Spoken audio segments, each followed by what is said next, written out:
Serenidade para aceitar o que eu não posso mudar, coragem para transformar o que eu posso transformar e, como se não fosse bastante esse problema que já está dado aí, sabedoria para saber a diferença entre uma coisa e outra. Esse é o vídeo de hoje, é sobre isso. Talvez assim, é bem importante esse problema, eu acho, muito importante. E a gente vai falar sobre isso hoje. Vamos lá? Preparados aí? Vamos lá, vamos nessa, vamos falar sobre isso. Antes de começar o vídeo propriamente dito desse problema, assim, eu queria convidar você para conhecer o percurso da autoescrita. A autoescrita é um processo de pesquisa sobre si mesmo, assim, que se utiliza de algumas técnicas, de alguns conceitos, algumas coisas de algumas áreas diferentes, assim, que são a neurociência afetiva, a psicanálise e a narrativa.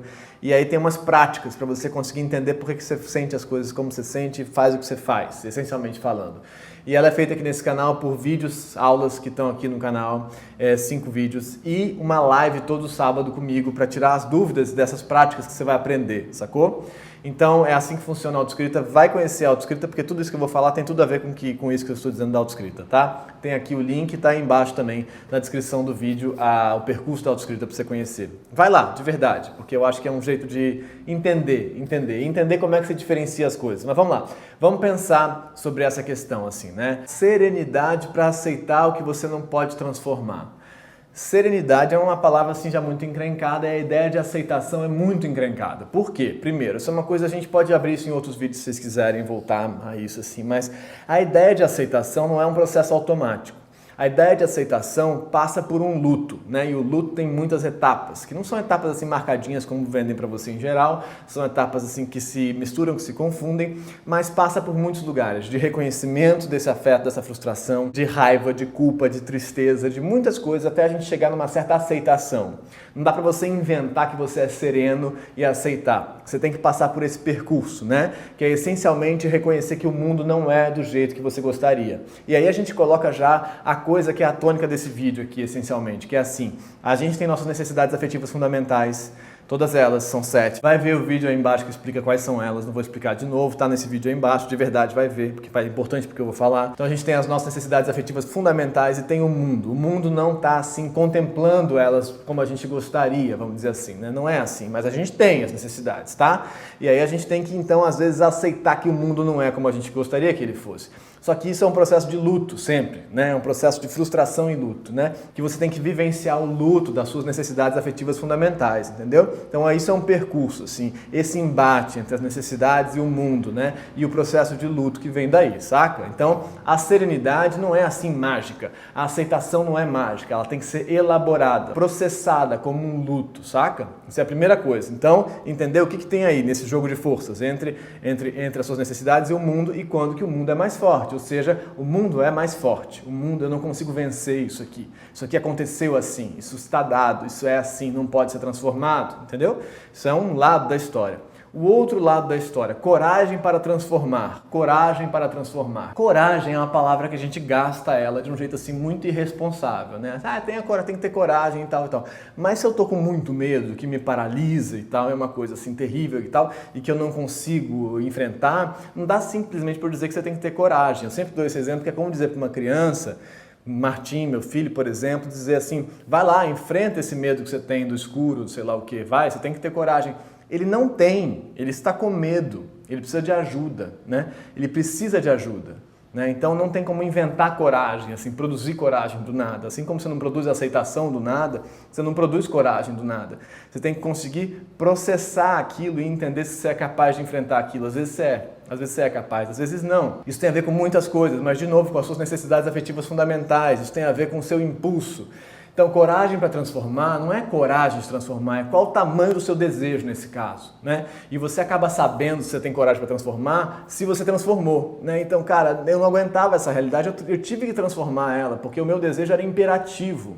Em alguns momentos o desejo é imperativo, ele fala: eu tenho que mexer para lá, eu tenho que mudar para lá, eu tenho que fazer esse movimento. Às vezes não é, e não tem a ver com coragem, entendeu? Tem a ver com o meu desejo, não estava me orientando para lá, então não tive que transformar, eu simplesmente me afastei. Ou o meu medo era grande demais, eu simplesmente não consegui. Mas entenda, então, às vezes o seu impulso não é tão forte, tão imperativo para você mover aquilo. Às vezes não é e não está errado. Às vezes o seu medo é maior que a sua coragem e não está errado. Então, de novo, um embate entre os seus impulsos, e o mundo. O mundo às vezes te ameaça muito, o mundo às vezes é muito difícil, o mundo às vezes é muito difícil de transformar e às vezes o seu desejo não é tão grande assim. Às vezes você fala, podia ser, seria incrível se fosse, eu queria muito querer, mas não quero tanto assim.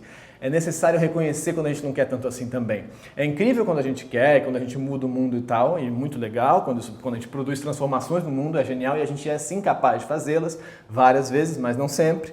Não sempre, tá? Não sempre. Não é só serenidade para aceitar, é reconhecer quando o medo é maior, por exemplo, é reconhecer quando o seu impulso não é tão forte. Como é que você percebe então que o seu impulso para transformar era forte o suficiente? Quando você faz. É assim que você percebe. Quando você faz, a posteriori. O nosso entendimento do nosso funcionamento acontece a posteriori, depois da experiência. A coisa acontece e a gente entende. A coisa acontece e a gente entende. Infelizmente, a gente não programa a vida. A gente entende a vida que a gente está vivendo. E a gente pode ir alterando ela, o que a gente faz, é claro que a gente pode. E aí a gente vai conseguindo modificar enquanto vai acontecendo. Mas não tem assim. Então, eu quero saber se o meu impulso é grande o suficiente para transformar. Você vai observar. Você vai se observar e se entender, entende? Entender como que você está atuando. Não tem como saber antes, sabe? Não tem como dizer assim, como é que eu sei se o meu desejo para isso é grande o suficiente? Você vai descobrir se for. Você vai descobrir se for, entendeu? Não saberemos até sabermos. É basicamente isso, assim. Bom, então temos esses dois lados, né? A serenidade para aceitar, discutível aí o que é aceitação, e a coragem para transformar, discutível o que é coragem, o que é impulso, né? O tamanho dessas coisas. Então você tem que conseguir olhar isso com cuidado, com amor com você mesmo, tá? Muito importante. Como é que você sabe a diferença entre uma coisa e outra para poder escolher se você vai aceitar ou vai transformar, né? Como é que você sabe? Esse saber, como eu estou explicando, ele acontece na prática, ele não é dado a priori. Então isso é muito importante que a gente consiga entender na vida. A gente tem então um embate, né, entre os nossos impulsos, nossas necessidades e o mundo, né? Tá, quando é que o mundo é mais forte, quando é que o impulso é mais forte? Como é que eu descubro? Como é que eu percebo? Percebendo na prática das coisas. A palavra sabedoria, ela é boa. A palavra sabedoria, na minha opinião, é muito boa. Por quê?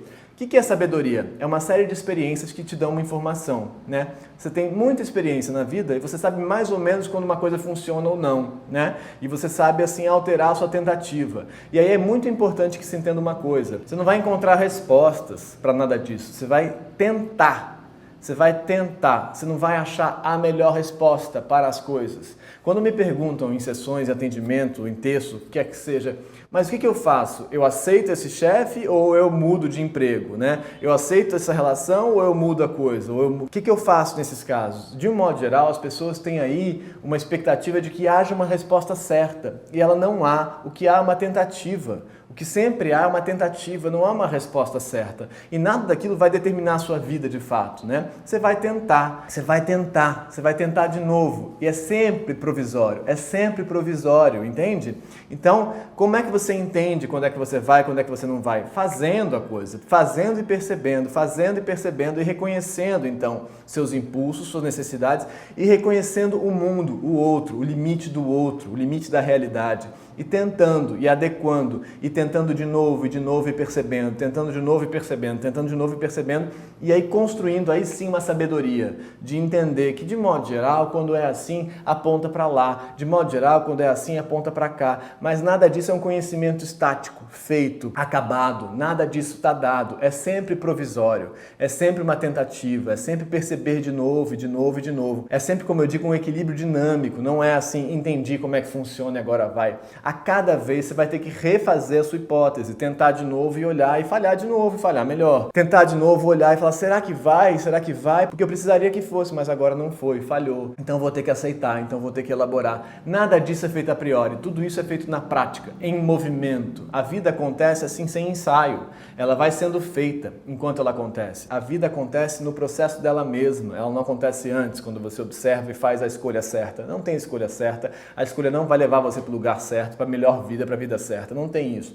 É sempre uma tentativa, é sempre provisória e a sabedoria se dá na experiência a construção da sabedoria. Tentei de novo. Olha, aqui aponta para cá, aqui aponta para lá e tenta de novo. Sempre entendendo que existem os seus impulsos e existe o limite do outro. Existe a realidade, impulso, realidade. Como é que você negocia isso, né? E aí você vai aprender e criar essa espécie de sabedoria do que é o encontro dos seus impulsos com o mundo, com os limites do outro, com as bordas da realidade, entendeu? Isso é um processo, isso não tem uma resposta certa. Isso é processual, é assim que funciona. Assim como o luto, que é essa aceitação da realidade, é processual, assim como a construção da transformação é processual, a construção dessa sabedoria do que é o que é processual e nunca para. Ela nunca para. Ela é sempre nessa situação. O que a gente pode tentar? Meu impulso me orienta para lá, mas a realidade para cá. E aí a gente tenta de novo e falha de novo. Tá bom, gente? Me digam aí se abriu alguma coisa na cabeça de vocês esse trem todo que eu falei e vai olhar o percurso da autoescrita, porque nada disso é possível se você não entender os seus impulsos e as suas realidades, entendeu? É mais ou menos assim que funciona. Vai aparecer aqui o percurso quando eu terminar de falar e a gente se vê lá no sábado na live, tá bom? Tchau, gente. Obrigado.